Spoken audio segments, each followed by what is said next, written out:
In San Francisco, in an exclusive interview, is new Dexcom CEO Jake Leach. Jake, great to have you. It's wonderful to be here, Mike. So talk a little bit about what went into the guidance that you offered recently. It was, pretty reassuring, I think, when it first hit, in terms of, how the market size is tracking, the uptake of the new products and all the rest. Yeah, so as we look to the future for Dexcom, we're guiding to significant growth. There's an amazing opportunity for Dexcom to have an impact on diabetes and metabolic health in general. Our glucose sensing solutions are already providing benefit for millions of people around the world, but there are so many more that can benefit from the technology. And it's really about providing new innovation that furthers the category and helps users really better manage their diseases. And the other part is continuing to work on generating all the clinical evidence we need to open up more and more access and coverage for this technology so people that can benefit from it can get access to it. As you try to estimate the pool of people who could benefit from these products, how has it been impacted, if at all, by the GLP-1 revolution? I mean, I know that's the standard idea that it's sort of an offset to some of the growth, but obviously there's many more people in the world who might need their glucose monitored than are doing it.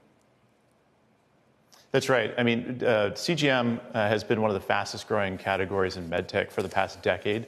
And with that, we're only 2% penetrated into the population of people that have diabetes. GLP-1s are a fantastic innovation on the pharmaceutical side.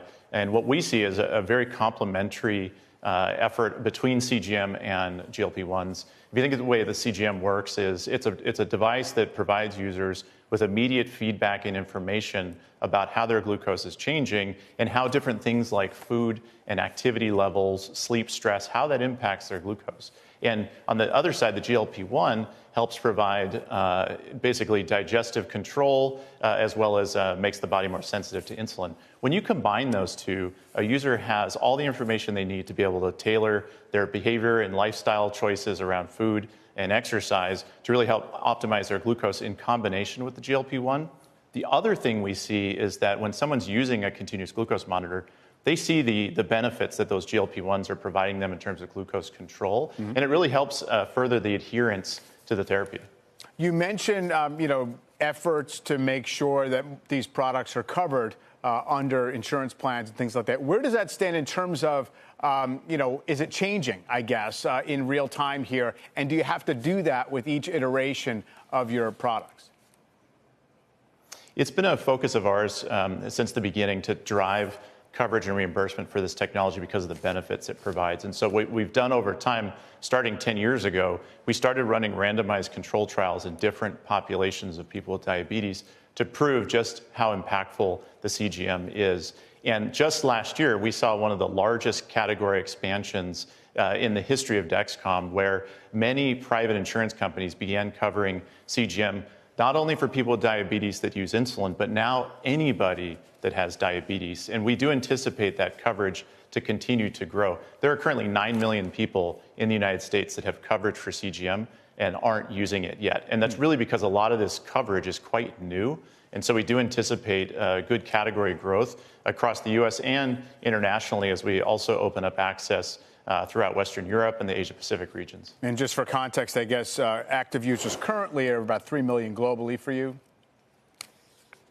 We actually exited 2025 with about 3.5 million users, which is growth of over 20% from where we exited 2024. So it was a record number of new patients for us in 2025, and we anticipate strong new patient growth in 2026 as well. Yeah, I was going to say still some untapped potential there. Jake, really appreciate it. Thank you very much for the time.